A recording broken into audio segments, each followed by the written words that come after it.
Partie 6, chapitre 7, versets 24 et 25, et chapitre 8, versets de 1 à 3. Malheureux humain que je suis, qui me délivrera de ce corps qui me mène à la mort? Grâce soit rendue à Dieu par Jésus-Christ, notre Seigneur. Ils ne sont donc plus condamnés désormais, ceux qui vivent en Jésus-Christ. La logique du souffle, qui est vie en Jésus-Christ, t'a libéré de la loi du péché et de la mort. Là où la loi était impuissante, parce qu'affaiblie par la chair, Dieu agit.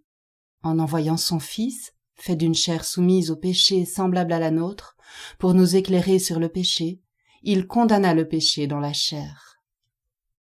Résurrection. La logique du souffle, qui est vie en Jésus-Christ, t'a libéré de la loi du péché et de la mort. Ce qu'évoque ici saint Paul n'est pas nouveau. La croyance en une vie après la mort remonte à des temps immémoriaux. Elle se retrouve partout dès que l'on rencontre des traces de culture. Ce sont d'abord les chamans des temps préhistoriques qui, dans leurs transes et autres pratiques entraînant des modifications de conscience, eurent la ferme conviction d'entrer en relation avec des esprits de défunts ou d'animaux. Chez les premiers humains, l'idée avait sûrement fini par se répandre partout sur la terre que l'homme possédait une âme immortelle, ou bien que les morts ressuscitaient ailleurs, dans un monde au-delà. Il y a 35 000 ans, des êtres ont rampé en dessous de la terre, dans le fin fond des grottes. Ils s'y sont enfoncés dans leurs boyaux étroits et humides, peut-être pour trouver la porte du monde des esprits. Ils nous ont laissé des peintures et des gravures d'un naturalisme extraordinaire, signe d'une capacité d'observation et d'une conscience esthétique très évoluée. Quelle expérience intime et fondatrice a bien pu engendrer de telles convictions? Une expérience de mort imminente, comme celle décrite au dernier chapitre de la République de Platon? Ou bien y a-t-il dans le cerveau humain une fonction prédéterminée permettant de telles expériences intérieures? L'idée du shéol, Hadès en grec, que nous connaissons mieux sous le vocable enfer, est peut-être un reste de ces conceptions préhistoriques. L'idée de l'enfer a certes évolué, mais dans sa conception archaïque, c'était un lieu sous terre où l'on pensait que les âmes, ou les esprits, des défunts, évoluaient tels des ombres. Au fil du temps, les interprétations spirituelles évoluèrent et se complexifièrent. Diverses définitions du chemin de vie vers l'au-delà virent le jour. Elles s'imposèrent aux sociétés humaines selon. Ces versions découlaient le plus souvent du témoignage de quelques-uns, chamans ou spirituels, qui avaient effectivement fait une expérience spirituelle surnaturelle. Mais si ces expériences surnaturelles fondatrices furent bien transmises de génération en génération, ce ne pouvait être que de mental à mental, le plus grand nombre n'ayant pas vécu du dedans une authentique rencontre avec l'ailleurs. C'est ainsi que la croyance fit son entrée dans la culture et le sacré. Des croyances transmises de mental à mental qui ne pouvaient que dévoyer les expériences authentiquement surnaturelles. Il s'agit là du grand malentendu à l'origine qui pourtant donna sa tonalité spirituelle à la plupart des cultures et des religions. Ainsi, même aujourd'hui, en nos univers très matérialistes, ces croyances ne sont pas mortes. L'idée que chacun peut se faire de l'âme ou de la survie d'une existence individuelle, même sans y croire, est en grande partie conditionnée par un déjà-là de pensées et de paroles transmises dans la culture. Mais avoir une idée sur une chose, ce n'est pas vivre la chose du dedans, nous l'avons vu. Aussi, quand une personne dit ne pas croire en Dieu ou en la résurrection des morts, à quoi se réfère-t-elle au juste? À quelque vague transmission mentale élémentaire? Mais si ces notions communes appartenant à la culture ambiante restent approximatives pour la personne qui s'y réfère, du fait de n'être pas le produit direct d'une expérience authentiquement vécue, comment s'étonner qu'un esprit rationnel n'y adhère pas? Il n'en reste pas moins vrai que la nature humaine est mystérieuse. Quelle que soit la définition qu'on lui donne, cela a toujours quelque chose à voir avec notre vie profonde. C'est pourquoi descendre en ces profondeurs intimes reste la voie royale qui semble mener à plus de conscience de soi. Le fameux « connais-toi toi-même », placé sur le fronton du temple de Delphes et que Socrate reprendra, ne propose pas autre chose. Pour autant, la difficulté demeure, car même ceux qui vont jusque-là et osent explorer leur tréfonds n'en ont pas une interprétation consensuelle. Concernant la conception juive de la résurrection, du temps de Jésus, Nous avons vu que ses disciples immédiats n'avaient pas trop subi l'influence de la pensée grecque dominante, contrairement aux Juifs d'Alexandrie par exemple. Aussi, l'idée d'une âme autonome et de substance immortelle ne faisait pas vraiment partie de leur conception. D'ailleurs, même si certains courants religieux juifs, tels que les Esséniens et les thérapeutes, ou certains milieux pharisiens croyaient, d'après les écrits de Flavius Joseph ou de Philon d'Alexandrie, en une immortalité, il n'est pas certain que cette formule ait eu le même sens pour ceux-ci que pour un grec philosophe. Certes, il devait y avoir divergence d'opinion là-dessus, selon le degré de mixité avec la pensée grecque. Mixité favorisée notamment lorsqu'il a fallu traduire la Torah en langue grecque pour les Juifs de la diaspora qui ne savaient plus l'hébreu. Cela donna la Septante, nous l'avons vu. Des glissements de valeurs étaient inévitables. On comprend donc qu'il y ait eu très tôt, dans le monde juif, des opinions différentes concernant l'immortalité. Mais je crois qu'il ne faut pas écarter la possibilité que l'immortalité ait eu, dans certains courants de la spiritualité hébraïque, le sens non pas d'une âme immortelle, mais d'une vie immortelle dans une condition terrestre, d'où les attentes chez nombre d'entre eux d'une résurrection des morts et d'une nouvelle terre, réellement terre, sur laquelle la justice régnerait à la fin des temps, quand le Messie reviendrait. Quoi qu'il en soit, cette conception juive d'une mort suivie d'une résurrection des corps de chair à la fin des temps a toujours fait question et a été l'objet de multiples interprétations.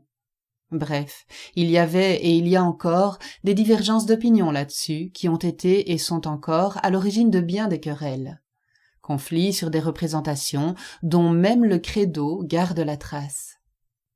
Quoi qu'il en soit, la possibilité d'une résurrection dès cette vie fut manifestement oubliée par la plupart des chrétiens au profit d'une résurrection, soit à la fin des temps, soit à la fin d'une vie. L'anthropologie chrétienne retourna progressivement à l'ancienne conception pharisaïque, comme si le Christ n'avait rien apporté de plus sur le sujet. Un corps qui ressuscitera à la fin des temps selon l'anthropologie juive, doublé d'une âme immortelle selon l'anthropologie grecque, voilà généralement la mixité que l'on retrouve dans le credo des chrétiens, du moins tel qu'il fut interprété jusqu'à aujourd'hui.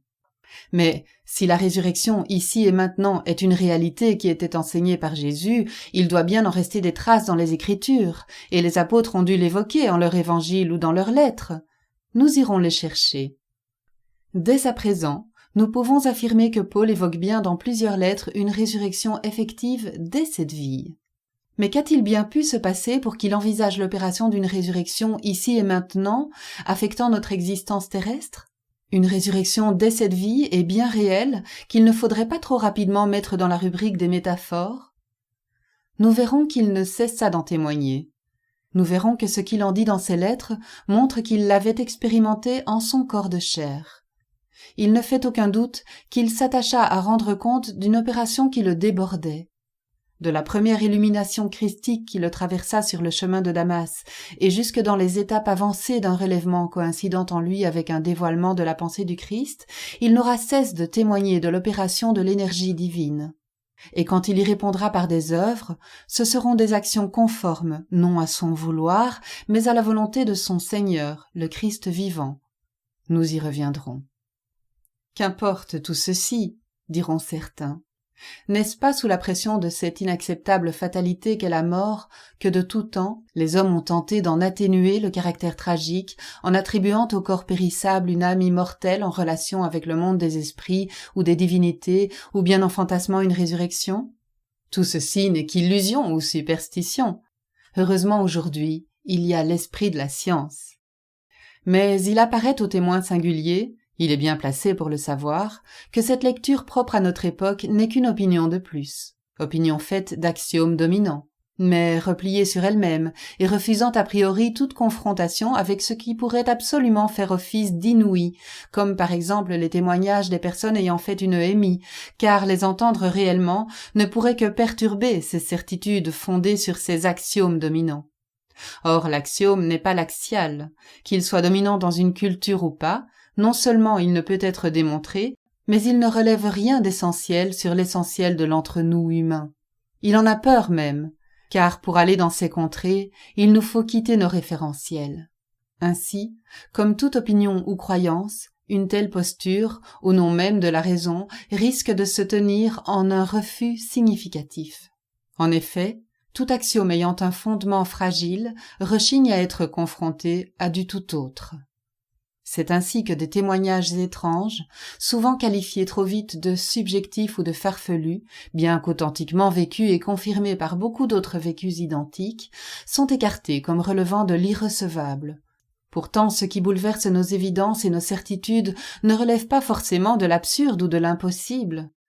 Les plus grands scientifiques sont bien placés pour le savoir, eux qui durent affronter les mines circonspectes de leurs pairs, quand ce n'est pas leur quolibet, alors qu'ils avaient découvert l'impensable. N'éradiquons pas l'inouï a priori. Le témoin singulier, comme beaucoup d'autres, invite donc à se mettre à l'écoute de cette réalité très étrange qu'un autre expérimente.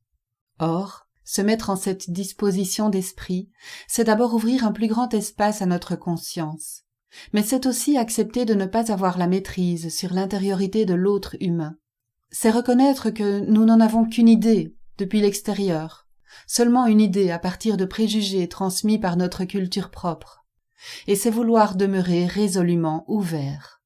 Malheureusement, la plupart du temps, alors même que nous n'avons pas accès à l'intériorité d'autrui, nous croyons savoir, grâce à nos référentiels. Nous savons, avant même de l'avoir réellement écouté. Mais si nous avons la patience et le courage de sortir de nous-mêmes pour écouter vraiment, en essayant de rejoindre le lieu d'où cet autrui parle, alors nous entendrons l'écart existant entre ce qui est expérimenté du dedans par une personne et ce qui a pu nous être transmis de la chose, dans les langages, et qui n'est jamais la chose même. Oser aller jusque-là, c'est se risquer à l'encore inexploré.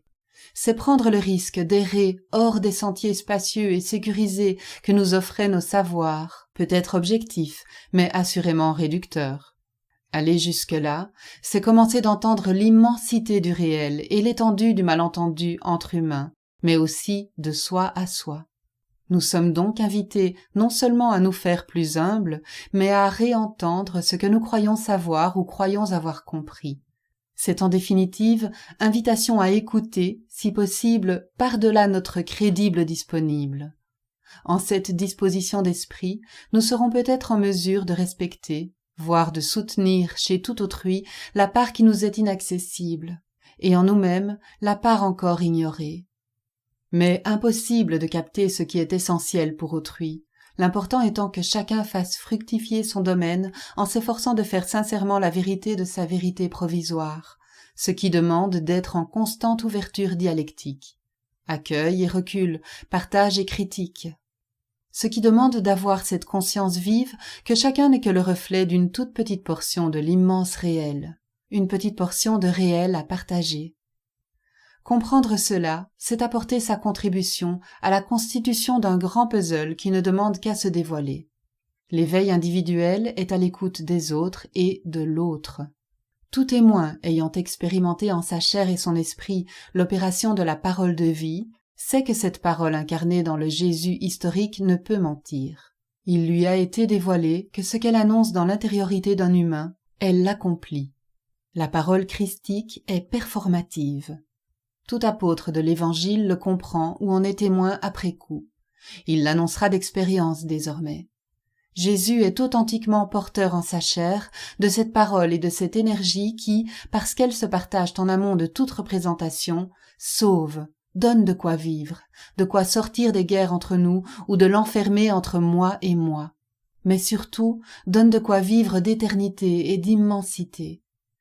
Entendre cela, c'est déjà se lever sur le chemin qui mène à la porte de l'éveil.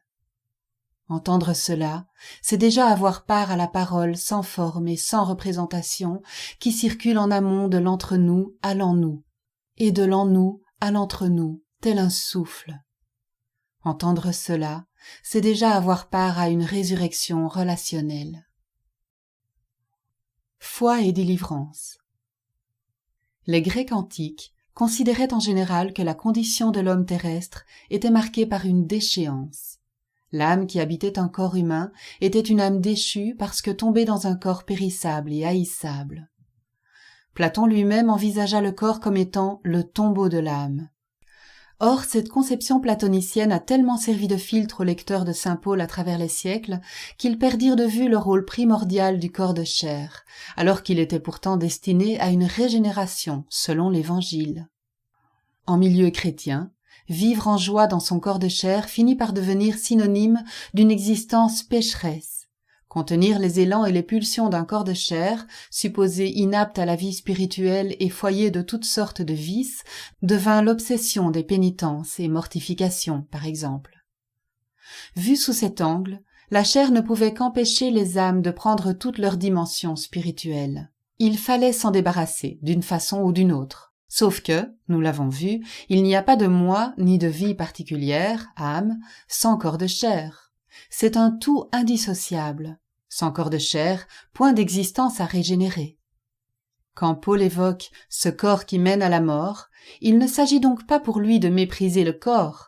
Être délivré de ce corps qui mène à la mort ne signifie pas qu'il faille tenir le corps loin des élans de l'esprit ou le considérer comme la pesanteur de l'âme, mais bien de s'ouvrir aux dons gratuits de Dieu afin que les énergies et logiques de dévoiement et de mort qui l'habitent soient remplacées par une logique du souffle, par une énergie de vie vivante, non pas la réduction du vivant en son corps de chair, mais sa métamorphose en vie jaillissante. Si nous nous rappelons que pour lui le corps est la condition du moi, nous commençons d'entendre la question qu'il pose et qui est simple tout compte fait. Comment mon moi pourra-t-il être délivré, non pas du corps, mais bien de ce corps, animé par des énergies, souffle, dévoyées? Il évoque donc ici un corps conditionné par le péché qu'il faut libérer. Un corps pris dans un dévoiement qui le précède et mène le moi à la mort spirituelle, loin de la source du vivant. La mort dont il parle est donc une mort à l'œuvre en amont du corps biologique. Une mort en cette existence même, une mort dans la vie même du moi. Une vie du moi morte parce que prise dans les énergies tournées vers la mort. Un malentendu du même ordre demeure concernant ces rudes propos de Jésus que nous avons déjà un peu visités. Qui veut sauver sa vie, la perdra. Et Jésus de rajouter, et cela a son importance, mais qui perdra sa vie à cause de moi, la trouvera. Voir Matthieu, chapitre 16, verset 25. Le mot grec traduit ici par vie est psuké. Or, dans beaucoup de traductions, le mot psuké est traduit par âme, ce qui donne « qui veut sauver son âme la perdra ». En mettant âme au lieu de vie et vu les glissements de sens habituels, toutes ces traductions empêchent de parvenir à une interprétation satisfaisante des propos de Jésus. Mais si psuké est traduit comme il se doit par vie, cela nous éclaire.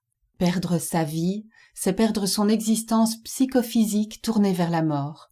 C'est perdre son « je », conditionné par les logiques du monde, afin de se recevoir de la véritable source énergétique qui donne vie à nos corps mortels. Et cela change tout. Qui me délivrera de ce corps qui me mène à la mort? Combien cela fut mal entendu. Rappelons-nous que s'il y a un corps psychique, animal, il y a aussi un corps pneumatique. Être délivré du corps qui mène à la mort, c'est certes perdre le mode de vie, le mode d'âme, que l'on menait dans un corps psychophysique conditionné par le péché. C'est d'une certaine façon mourir au monde. C'est perdre son existence ancienne, mais c'est déjà expérimenter, par grâce, un ressurgissement de notre corps de chair. À n'en pas douter, en disant « Qui me délivrera de ce corps ?», saint Paul vise le surgissement du corps pneumatique, le corps conditionné par le dévoiement, ce corps qui est la condition du moi natif, peut être revêtu, enveloppé, pénétré d'une autre énergie, d'une autre motivation.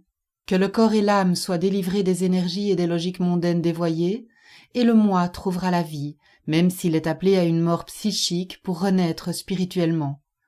Une énergie sainte est donnée d'en haut, afin que le corps, l'âme et le moi ressurgissent en une existence pérenne. Perdre sa vie, perdre son âme, être délivré du corps qui mène à la mort signifie donc pour le moi natif être renouvelé, recréé aux dimensions du corps pneumatique, pour accéder enfin aux portes de la vie pérenne. Les choses se précisent ici. Ce n'est pas un tout autre moi qui se relève, mais un moi métamorphosé. Ce n'est pas un tout autre corps qui ressurgit, mais un corps pneumatisé. Ce n'est pas la vie, l'âme singulière qui fait question, mais son élévation, afin d'accéder à la vie pérenne en plénitude. Pour cela, il faudrait accepter de confier sa fausse puissance imaginaire à Dieu. « Grâce soit rendue à Dieu », dit Paul, impensable pour la plupart de nos contemporains. Pourtant, les témoins en témoignent. Être capable de rendre grâce est le signe que la foi en la vie n'est pas morte. C'est aussi la marque d'un « je » qui sait que pour s'élever, il ne lui suffira pas de se tirer par les cheveux. Le moi natif a besoin d'une source d'ailleurs qui l'aide à percer les clôtures du monde et passer dans un par-delà sa condition de créature misérable. C'est par la puissance d'une telle prise de conscience que sera, pour chacun d'entre nous, levé progressivement le voile qui cache le mystère. Or, ce mystère, nous l'avons vu, c'est Jésus-Christ. Malgré le péché qui abonde, malgré l'existence humaine dévoyée, une alliance contractée en Jésus-Christ offre accès à une grâce surabondante. Le moi natif et son corps animal, physique, psychique, bien que marqués par la mort existentielle, peuvent être transformés malgré l'incapacité de la chair. Si ce moi natif en appelle à la source de la vie véritable pour qu'elle le délivre de la mort existentielle et le spiritualise, il sera gracié. S'il en appelle à Jésus-Christ, sa conscience relative mutera en conscience christique. Il me faut ici témoigner de la résolution qui fut la mienne quand, grâce à Dieu, je fus conduit sur la voie où mon ancien mode d'être au monde se perdait. J'étais appelé à mourir à ma vie ancienne et pourtant, dans le même mouvement, je devais ne pas perdre la vie nouvelle que je savais recevoir d'en haut. Il est arrivé un moment où il me fut très difficile de discerner entre ce qui relevait de l'un ou de l'autre. J'avais le sentiment d'être en suspens entre deux rives et en plein brouillard. Comment m'orienter? Il me fallut mettre ma foi dans ce que je ne connaissais pas. Sur ce chemin, il en est comme du voyageur qui se rend dans un pays inconnu par des chemins nouveaux qu'il n'a pas encore fréquentés. Il ne peut plus être guidé dans sa marche par ses connaissances antérieures. Au milieu des incertitudes, il est obligé de s'en remettre à son guide, le maître intérieur, qui sait le chemin. Il doit demeurer dans une attitude confiante et s'appuyer sur les seuls moyens dont il dispose, à savoir l'écoute, la parole, le cœur ouvert et l'intuition née de la grâce reçue. N'est-il pas évident qu'il ne peut gagner des contrées inconnues et s'adapter à des choses nouvelles sans accepter de s'engager dans des chemins qu'il ne connaît pas, sans accepter résolument de quitter ce à quoi il est habitué? Vouloir emprunter la voie qui m'était offerte, tout en aménageant mes peurs et mes avidités, tout en m'accommodant de mes vanités ou de celles du monde, cela aurait signifié que je continuais à bâtir des stratégies de survie, mais en toute mauvaise foi, cette fois.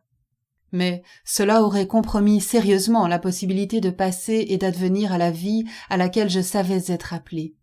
Cela aurait signifié mon refus de risquer la grande perte, que tout en moi savait désormais nécessaire à ma libération effective.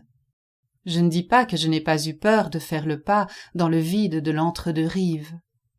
Je ne dis pas que j'ai toujours été d'un courage ou d'une fidélité à toute épreuve, mais j'ai réussi à garder le cap, en définitive. Le plus difficile, le plus douloureux à assumer fut de constater que je devenais progressivement un étranger parmi les miens. C'est là que je compris combien il était impossible de partager un ressurgissement, un éveil, en cours, ou d'y apporter un sens raisonnable. C'est l'épreuve que rencontra Jésus. En effet, ses frères eux-mêmes ne croyaient pas en lui. Voir Jean, chapitre 7, verset 5. Changer le monde n'était pas à ma portée. Changer le monde, c'était d'abord changer le monde en moi. Or, changer le monde en moi m'a fait changer de monde. Cela a fini par prendre la forme d'une sorte d'acceptation passive quand s'opérait en moi une mutation douloureuse, mais profonde. Se défausser là, par manque d'endurance, peur de l'abîme ou tout simplement peur de perdre ceux que j'aimais, cela aurait signifié le redoublement de ma fausseté. Une faute envers la grâce à l'œuvre. Cela aurait signifié la consolidation d'une voie inauthentique. C'était risquer de ne jamais connaître l'advenu accompli de la vie de vivant amour en mon moi, en cours de recréation. Pourtant j'ai souvent trahi le souffle dont parle Paul, sans pour autant retourner vers d'autres énergies et logiques. Mais j'ai fini malgré tout par emprunter le passage qui m'avait été montré encore et encore. Ainsi, malgré nos égarements, je sais que nous ne sommes jamais condamnés. Il y a toujours un trou, une fissure en tout mur par où le vent peut s'introduire pour nous insuffler de la vivante vie qui nous fera retrouver la voie. La rémission du péché. Bien que le livre de Job ait mis définitivement un terme à de fausses espérances, certains milieux juifs du temps de Jésus continuaient de penser qu'avoir acquis des richesses, être reconnu, avoir un certain poids social dans ce monde, ou encore être bien portant, etc., était le signe qu'on était béni par Dieu. Interprétation fâcheuse qui conduisit inévitablement à considérer les mal portants, les malades, comme des pécheurs maudits par Dieu. Voir Jean, chapitre 7, versets de 45 à 49. Mais nous avons vu que Jésus dénonça cette prétention spirituelle, cause de bien des exclusions, cause aussi de cette culpabilité capable de pervertir le cœur de l'homme dès lors que la réalité de sa condition vient démentir ses rêves de puissance et de perfection. À moins d'avoir enfourché résolument des causes et des combats qui justifient notre existence, nous savons tous au fond, plus ou moins douloureusement, que notre vie présente n'est pas la vraie vie, qu'elle n'est pas la vie à laquelle nous aspirons. Mais tant de choses nous font peur et nous retiennent. Nous ne savons comment faire pour échapper à nos limites et petitesses. Nous ne pouvons pas vraiment nous extraire de notre milieu humain, sinon en imagination. Nous ne pouvons pas, par nous-mêmes, nous rendre meilleurs. Nous ne pouvons éviter de fauter envers autrui. Et il est heureux que nous le sachions, car nier cela nous condamnerait à vivre dans une dénégation hypocrite, voire dangereuse. Hypocrite car nous serions enfermés dans une fausse image de nous-mêmes, dans un rôle où faire bonne figure constituerait le seul salut possible devant Dieu ou devant les hommes. Dangereuse car aveugles sur nous-mêmes, nous serions condamnés à projeter sur autrui ce que nous ne pourrions plus savoir de nous-mêmes. Nous participerions ainsi à la grande circulation intersubjective de la violence irréductible. Cet état aveugle nous interdirait l'accès à l'altérité réelle de tout autrui, etc. Nous avons donc à nous débarrasser de nos fausses clartés. Si vous étiez aveugle, vous seriez sans péché, mais à présent vous dites « nous voyons ». Votre péché demeure. Jean chapitre 9, versets de 39 à 41. Nous débarrasser de nos fausses clartés, c'est bien gentil, mais si c'est pour prendre nos ténèbres intérieures en pleine poire et retomber dans la faute d'exister, à quoi bon? Et puis, si c'est le fait de vouloir voir par nous-mêmes qui nous condamne à errer dans les ténèbres, comment faire? Si nous ne pouvons sortir de notre condition d'aveugle par nous-mêmes, cela veut-il dire que notre situation est piégée jusqu'au désespoir? Grâce soit rendue à Dieu par Jésus-Christ notre Seigneur, proclame Paul. Certes, la grâce ne se décrète pas, ni la foi, ni la libération, aucune méthode, aucun savoir, aucune résolution, aucune loi, aucun sacrement magique qui nous fasse passer d'un état à un autre. Non, personne ne peut produire sa propre foi, personne ne peut produire cette résolution anticipante-là, ni aucune volonté produire sa propre libération. La chair est faible. Et le petit homme qui le nie ne peut que mimer la puissance, parfois jusqu'au drame, jusqu'à l'intolérable. Mais, quand la légalité que l'homme s'octroyait pour justifier son être au monde s'effondre dans la poussière, Dieu agit. Il me faut donc présenter autrement cette grâce. Pour recevoir l'énergie suffisante qui nous permettra de risquer ou d'endurer la grande perte, il faut d'abord entendre clairement au fond de soi comme un appel urgent à changer de vie. Cet appel en urgence est déjà grâce de Dieu. Par cet appel, nous sommes d'avance pardonnés. C'est la voix du réveil. Il faut l'écouter et lui faire confiance. Certes, tout l'entourage voudra nous ramener à des normes plus raisonnables ou plus conformes aux évidences de la culture ambiante. Il jugera, voire condamnera notre résolution. Mais si ce qui a été avancé plus haut au sujet de notre vie faussée et dégradée est une réalité, alors il est certain que la petite voix en nous, celle qui nous appelle à changer de vie, nous l'a déjà révélée. Elle nous a fait et nous fera visiter nos erreurs et nos mensonges. Mais notre plus grand ennemi est dans notre propre demeure intérieure. C'est l'effroi devant l'inconnu. L'homme mental, crispé sur ses puissances charnelles, aura du mal à laisser une place suffisante à l'énergie divine qui l'appelle et pourrait travailler à faire la lumière en lui. Il aura du mal à concevoir que la voie qui conduit à la vie véritable puisse avoir à traverser des crises difficiles, des abîmes et des abandons angoissants. Or, ce que dit l'Évangile, c'est que cet abandon à la grâce de Dieu, l'homme Jésus l'a accompli pour rendre témoignage que l'impossible est possible pour nous tous. En résumé, Paul tente de nous faire entendre que la chair peut connaître un ressurgissement. Dès lors, la rémission du péché signifiera pour nous que nous ne serons plus paralysés par une culpabilité morbide, ni par la faute d'exister, ni non plus condamnés d'avance à cause de notre faiblesse ou de notre incapacité à réduire nos manquements et fautes, mais que nous sommes, ici et maintenant, invités à affronter avec confiance, foi, toutes nos ambiguïtés et failles, car il n'y a pas d'homme qui soit d'avance condamné du fait de la faiblesse de sa chair. Jésus nous le garantit en actes et en paroles. Va, ta foi t'a sauvé. Même l'effroi devant l'inconnu peut être dépassé par la foi, car Dieu nous aime. Ce n'est pas à nous de l'aimer d'abord, car c'est lui qui nous a aimés le premier. Ils ne sont donc plus condamnés désormais, ceux qui vivent en Jésus-Christ. Mais comment Jésus-Christ peut-il nous ouvrir à un nouveau passage vers la vie, hors de ce péché qui nous condamne ? La réponse ne peut être apportée de main, sous la forme d'une sagesse à suivre ou d'une technique spirituelle, pouvant être transmise d'homme à homme ou de maître à disciple. Encore moins par une explication rationnelle. Non, il n'est pas en notre pouvoir de nous emparer de la solution. Mais les témoins christiques témoignent. Jésus-Christ, ce Fils dans la condition de notre chair, condamné par les hommes, mort et ressurgi des ténèbres et de la mort, revient en notre chair pour condamner le péché dans la chair, afin que la justice véritable soit accomplie en nous. Ce Christ est un sauveur qui revient en chair, en notre aujourd'hui. Mais qui peut croire ces témoins ?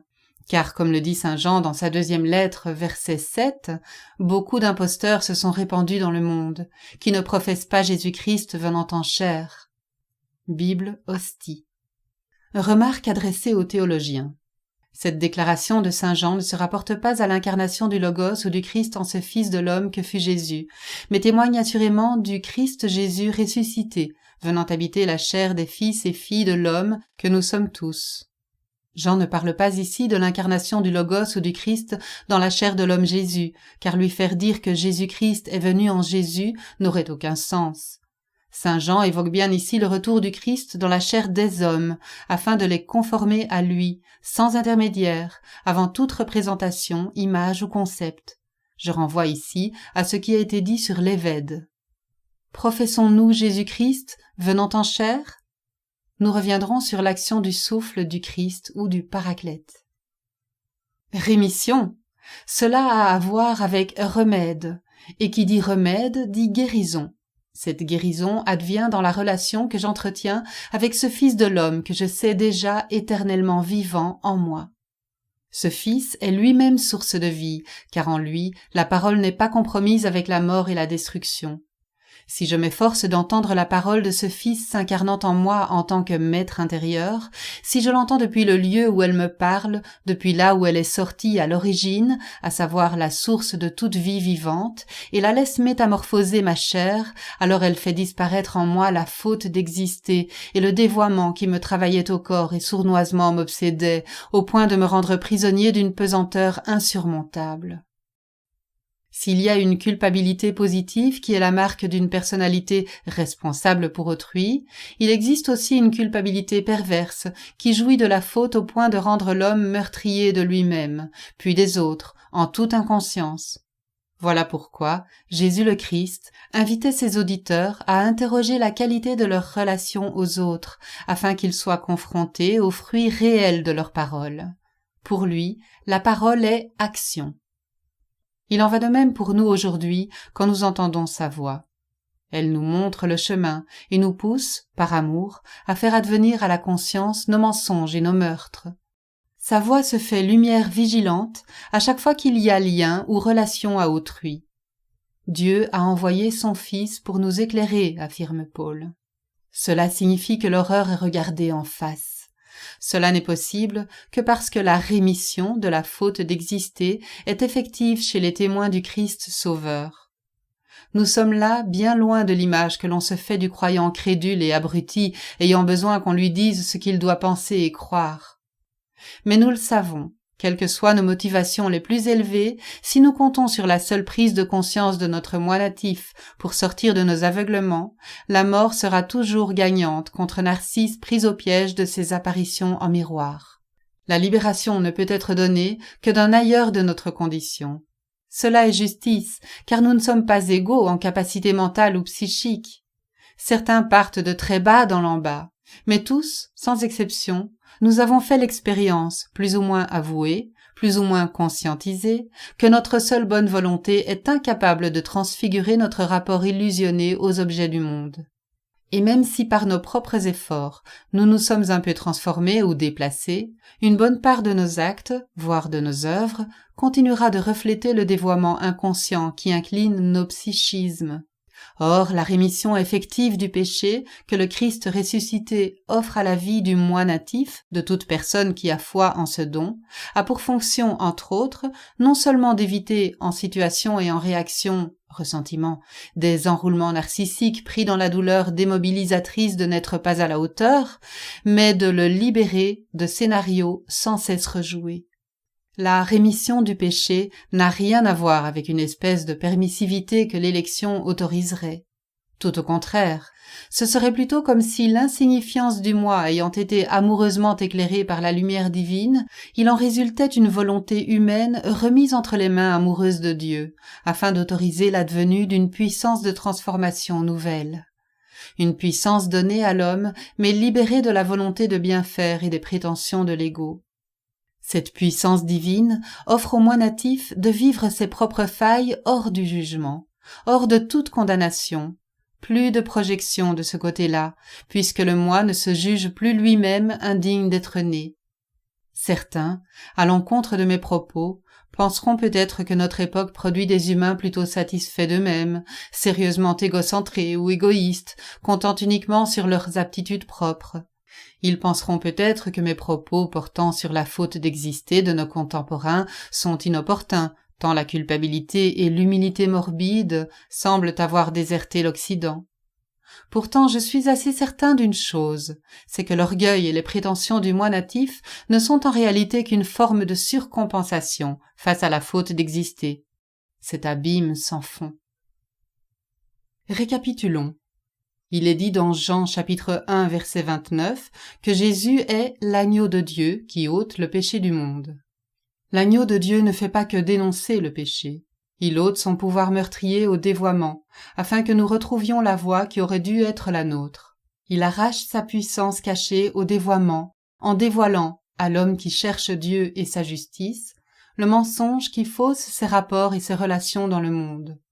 Ainsi, voir et entendre réellement l'acte de l'agneau, c'est être libéré en son corps de chair psychique de tous ces esclavages qui n'ont cessé de faire l'histoire du monde. Remarque. L'interprétation qui vient d'être proposée ne relève pas d'un psychologisme facile, mais tente de rendre compte de l'action du pneumatique sur le psychique. Nous allons, dans les pages qui suivent, essayer de dire autrement l'incarnation du Christ dans la chair de l'homme, mais ce sera cette fois du côté du pneuma ou souffle de Dieu. Si Christ en effet a laissé un tombeau vide de sa présence, nous témoignerons qu'il revient à nous dans le souffle de Dieu pour une présence plus substantielle. À propos des EMI. Certains expérienceurs disent être passés par une sorte de revue de vie, dans laquelle ils revivaient ce qu'ils avaient fait aux autres, de bien ou de mal, avec amour et sans amour. C'était avec une intensité telle qu'ils ressentaient autrui dans toute sa souffrance. Ils disent ne pas avoir eu peur de cette mise en lumière de leurs actes et motivations, seulement une douleur, celle d'avoir fait souffrir autrui, et peut-être une honte passagère, mais pas de peur face à cet éveil. Et pas de culpabilité écrasante, seulement une prise de conscience de leur lien ou de leur union avec tout et tous dans l'amour de la source. Ils affirment également que l'entité spirituelle qui se trouvait alors à leur côté ne les condamnait pas. Ils savaient cependant que regarder leurs mauvaises actions en face était une nécessité, Et de fait, ces expérienceurs disent s'être retrouvés en face et même à l'intérieur des personnes auxquelles ils avaient fait du mal ou qu'ils avaient blessées. Cette revue de vie relève d'une opération surnaturelle, que certains disent divine, incontournable. Elle a pour fonction d'amener à une prise de conscience, voire un éveil. Cet acte surnaturel donne à l'expérienceur un accès conscient au lien en amont qui relie toute créature et l'éclaire sur l'interdépendance du vivant. Cette mise en lumière douloureuse mais nécessaire est acte d'amour et de libération pour que ce qui était dissimulé à la conscience ressurgisse en tant que présence.